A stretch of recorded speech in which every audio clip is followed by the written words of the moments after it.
Maganda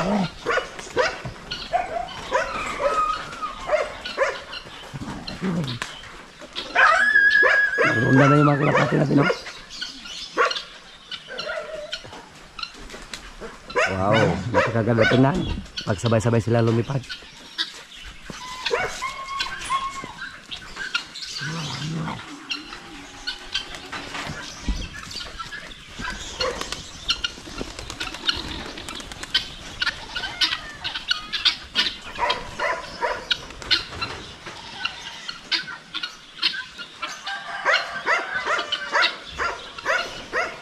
Sugaw.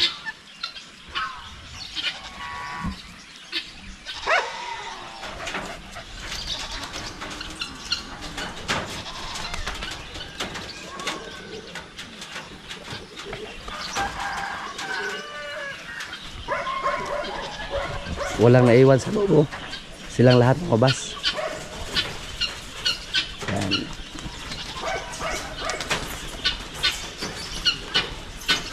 Marami na po yung kalapati natin mga kaprobinsya. Nagsimula lang tayo sa 6 na piraso. Yan o. Nag-round up rin yung iba. Pero yung iba nagpahinga na. Yan. Nagkakaaliw lang yung mga kalapati natin.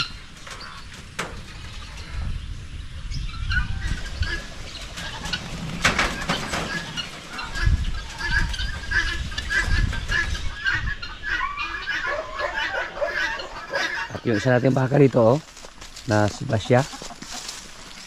Siya po yung pinakaunang mga anak dito sa ating mga baka. Malapit na siya mga anak. Hello.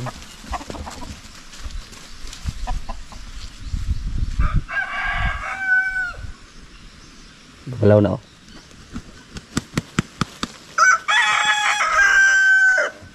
Gumalaw yung baka sa loob.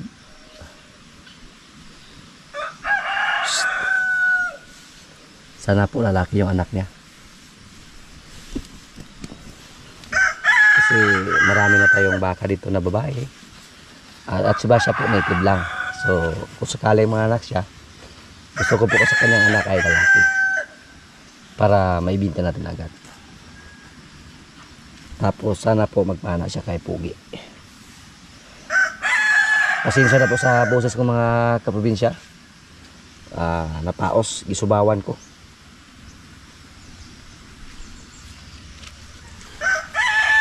Gumalaw yung baka, ano kayang kulay sa kanyang anak. Pag mga anak siya ngayon, yan, oh, gumalaw, oh. Yan. Pangatlong beses na po siya nanganak dito sa ating area. At si Pakbones na ibinta na natin. Si Basya, kumita na tayo. Kasi mura lang yung bili natin sa kanya kasi native lang. At pangatlong panganak niya ngayon. At si Pakbones na ibinta natin sa halaga na 60,000. Yan po ang inaabot ni Pakbones, 60,000 kahit native lang. At inalagaan natin siya sa loob ng mga 2 taon. So sa tingin ko po hindi na tayo masyadong lugi pag ganyan. 2 taon natin siya inalagaan yung kanyang anak. Pero mas maganda sana pag mga hybrid kasi 6 na buwan pa lang, pwede na natin maibinta sa halaga na 30 to 40,000. Gumalaw. Mukhang malapit na siya mga anak mga kaprobinsya, oh. Kasi gumalaw na yung baka sa loob. Tingnan niyo po.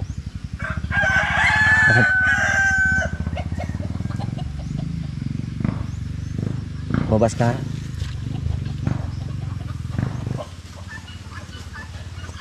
Naliw po ko sa ating baka na gumalaw sa loob. Yan, oh, gabalod-balod ba? Sana lalaki lang. Basya. Kahit native lang si Basya pero napakinabangan na natin siya. At yung isa nating baka dito, Febrero pa itong mga anak. Siya sana yung unang mga anak kung hindi pa siya naglali ulit. Pero napakasahan po natin siya sa buwan ng Pebrero. At naglandi siya sa buwan ng Mayo. Pero malaki naman yung tiyan niya, oh.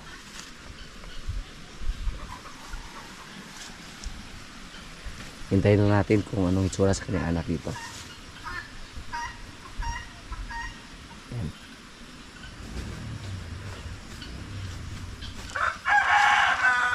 Naaliw lang ako sa tiyan ni Basya.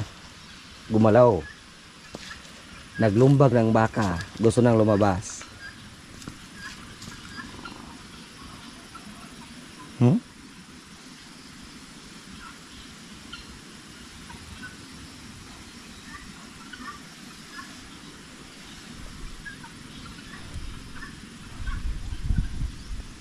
Minsan po may nagsabi na ibinta daw natin yung ating mga native na baka.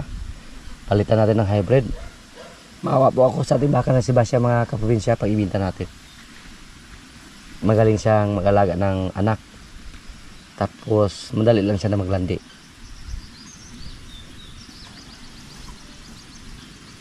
So hindi na natin siya ibinta kahit native siya. Pwede naman natin siya ipa-EI, pwede naman natin siya pagkasanip pogi para ma-upgrade yung kanyang mga anak. Dati po, kadalasan sa ating mga alaga ditong baka, mga lalaki. Dati si Basya lang yung baka natin na babae dito. Pero dahil po sa nabasa natin na comment or suggestion na mas maganda daw alagaan yung babae, lalo na pag marami. Kasi kung may swerte, buwan-buwan pwedeng mga anak. So ginawa po natin, bumili tayo ng mga babae baka. Sa ngayon po, yung babae natin yung baka ay nasa 9 heads na. Ang 9 heads si Marites. At ngayong December, ang unang mga anak, yung ating baka na si Basya. Next naman, next year, marami tayong abangan. Kasi yung pula naman, Pebrero siya mga anak. Yung pula. Tapos, yung isa nating baka doon, galing sa Panyabunan, June, kung sakaling nabuntis siya. Kasi 2 beses siya nagpagkasta. Naglandi siya ulit, kaya June siguro siya mga anak. Tapos yung isa nating baka dyan na puti, yung galing sa Dawis, napagkasana rin natin na pogi. Sana mabuntis. At yung isa nating baka na galing sa Batangas, si Batang, na pa-EI po natin. Yun po ang kabang-abang. Sana po mag-success po yung pag-EI sa ating kaibigan doon sa Ayungon, si Sir Joseph Pulikratis. Siya po yung technician doon sa Ayungon. Sir, maraming salamat po. At sana po mag-success tayo sa ating baka na ini-EI. Ito po yung galing sa Panyabunan. At sana buntis na siya. Nagkasahan siya last September. Yung isa dito galing sa Dawis, nakasahan na po siya last month. Nakasta pa lang. At yung isa dito na si Batang, siya po yung napa-EI natin. Pero napaka-wild niya nung pina-EI natin siya. So sa ngayon, yung baka natin dito na hinihintay natin, pang-5 si Basya. So napakaraming baka pa sortihin tayo. Next year na po. Halos mag-times to siguro next year. At si Queen ay hindi pa to naglandi mga kaprobinsya, pero siguro malapit na to. At isa sa mga palatandaan na maglandi yung baka, yung iba mag-ingay, tapos mamaga yung ari.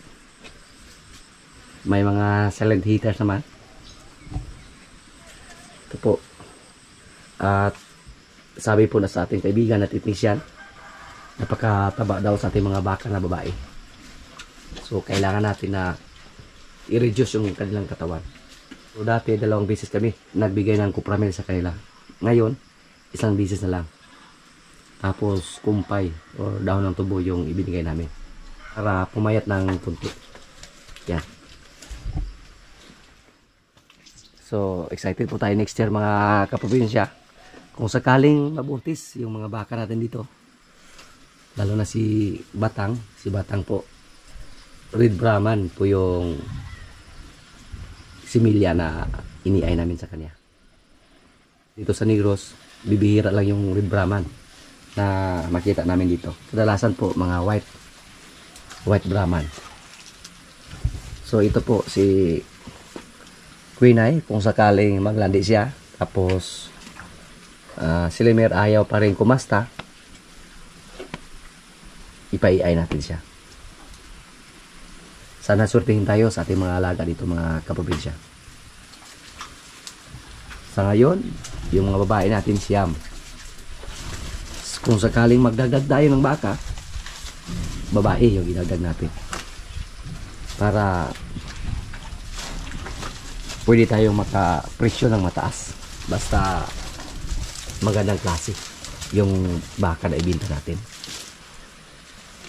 Hindi po bababa sa 40,000 mga kaprobinsya pag magandang klase yung ibinta natin. Tapos pag-agawan pa.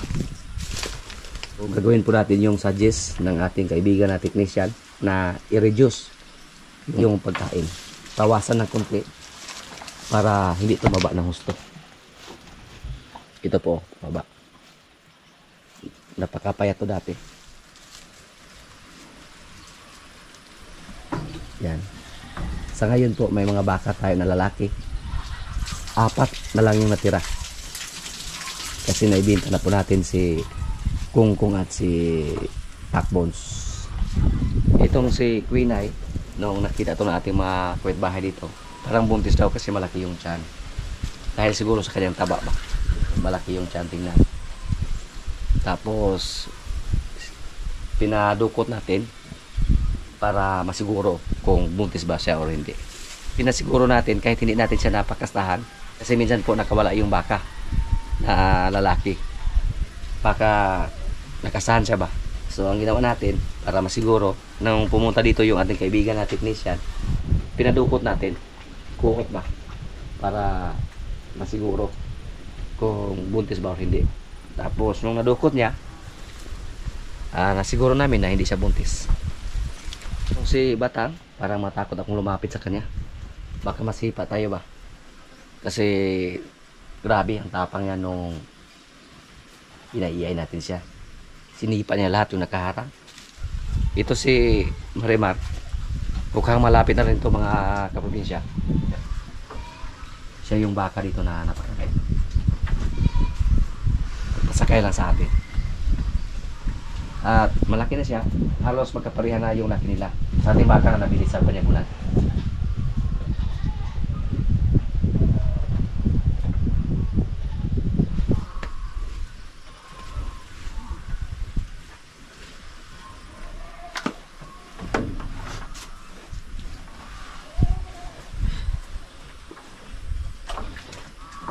Napakabait ni Marimar.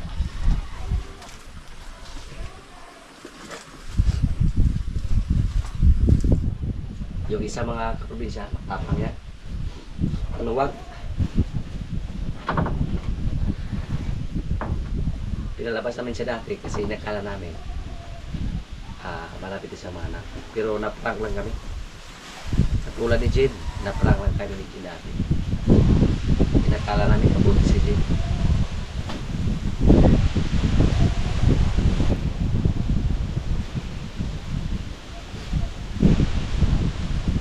Minsan din baka nito, sana buti sa siya kasi mula nang pinakasahan natin, hindi na siya naglandi ulit. Yung baka parang katulad din siya ng baboy. Pag makasahan, maghintay tayo ng mga 19 to 21 days. Pag hindi maglandi sa loob ng 19 to 21 days mula sa pagkasta, so malaki ang chance na buntis siya. Ito hindi siya naglandi ulit. At yung hihintay natin dito, si Batang. Kasi wala pang 21 days. So next year mga kaprobinsya, pag may swerte yung mga alaga natin dyan, marami yung madagdag sa kaila. Kasi si Jane, malapit na rin mga anak. Baka next year pa siya mga anak.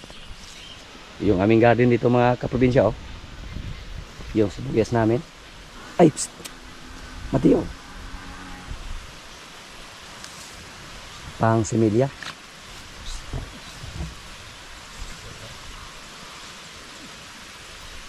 Yung galay namin, magkuha tayo ngayon ng talbos ng galay para ulam. Yung kaibigan natin na bullpasser, oh. Tuloy sa kanyang trabaho. O ano eh, daruhin eh. Usuli. Pahawayan sa.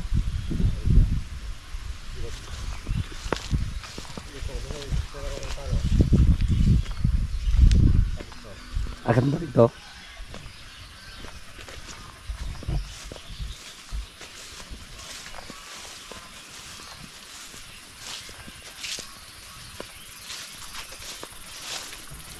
Yung langka namin, oh. Malapit nang mamatay. Napagkatanda na po sa langka na yan, mga kaprobinsya. May isang bunga. Dalawa. Pero kainin lang ng uod yung mga bunga niya. Si Palo pinapahinga. Hindi mo na pinaararo. Kasi pagod siya sa trabaho sa paghakot ng kumpay. Si Bibert lang yung karabaw ng ating bullpasser, mga kaibigan.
Wah. Kulang pa tayo sa praktisan eh.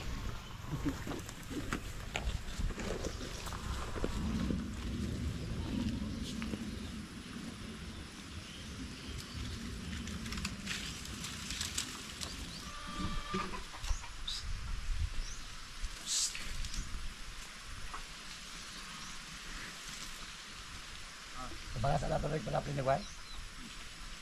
Ikot na dia.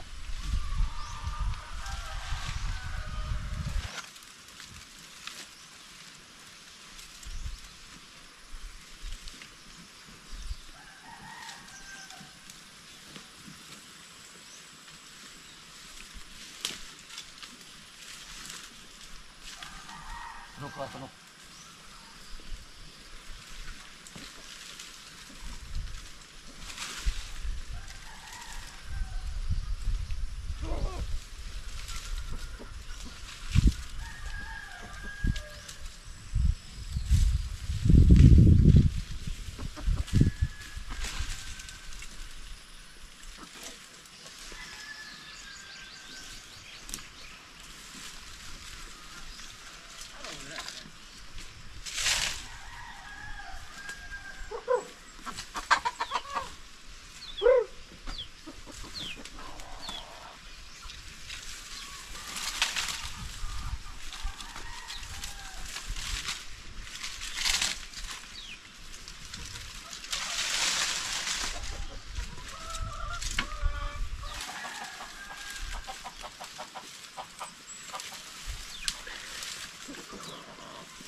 Ang grupo. Ang grupo. Naitabi na namin yung mga sanga, oh. Yung mga bunga, mga bulok lang yan.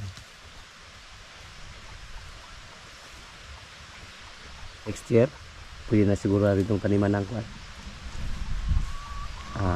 Luya. Isa na? Ulan? May malakas na ulan na napaparating.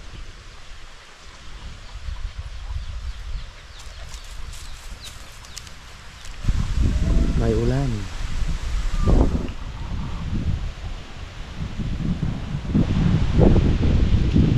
Dumaan lang ang ulan. Binasa na lang yung mga damo.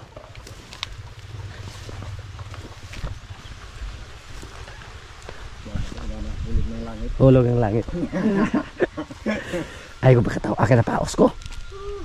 Napaos ko. Di ko makatawa.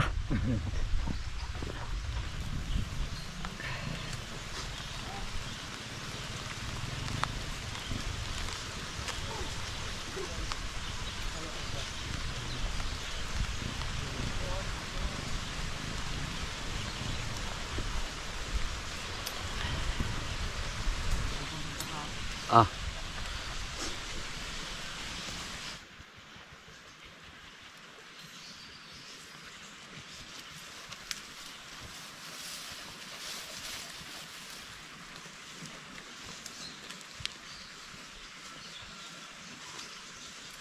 Pero kung yan laman to, ay arong kuat.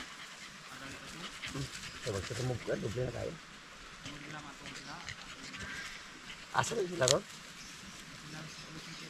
Ah.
Tama na to, oh. Para pang ulam mamaya. Mga kaprobinsya, kaya na po. Ito po yung ulam namin, oh. Baka.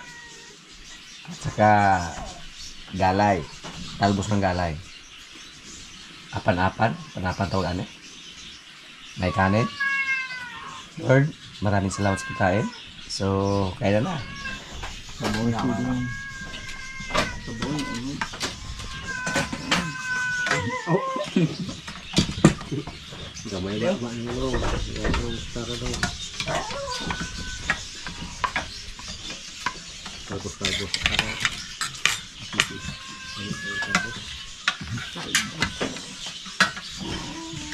Mantin na baka. Mantin na baka.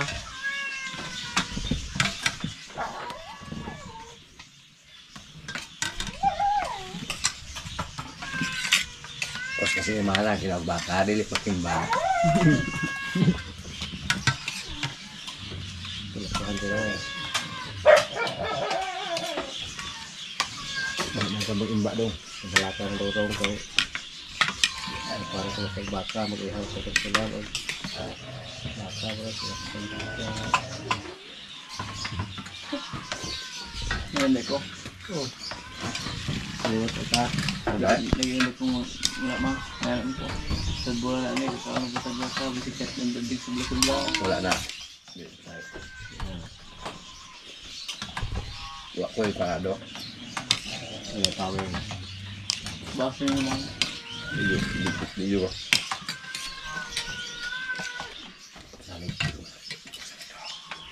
Mga is na mga is. Dili. Ang magtapok daw mga is. Mga kumura. Ay mga G. Pero kay pinamakinahanglan kay na naman. Mga Hindi na on. Hindi kami tak ang wala dong kang na dong. Dami uno panapa. mas magalang. Galang ko.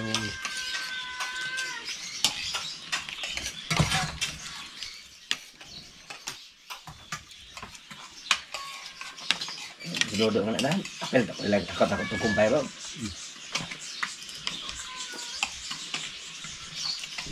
Retro sapatos mo.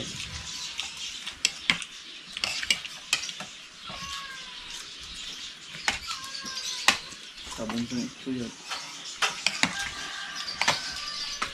Amag dali ho ni. Nga mga kinat kung grupo nila.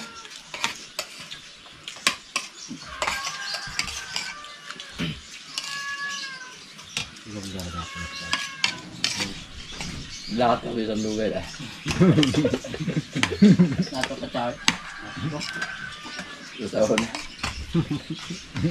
Naman na. Bisikat mo. Hidayat ka char.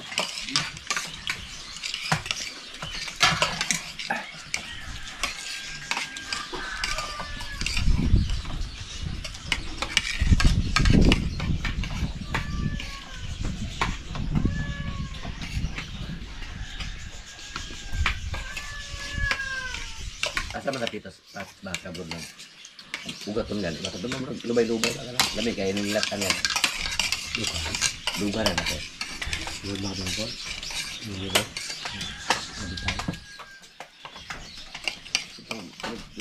Lami kilatan na.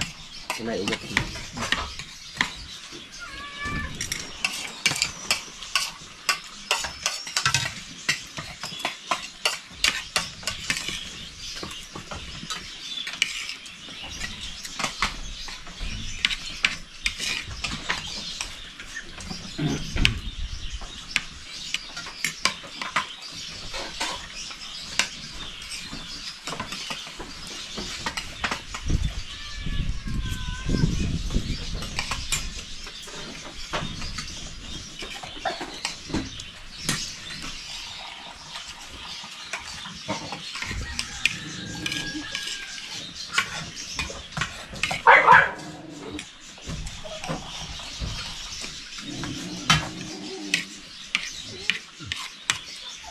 Bodo. Sabar.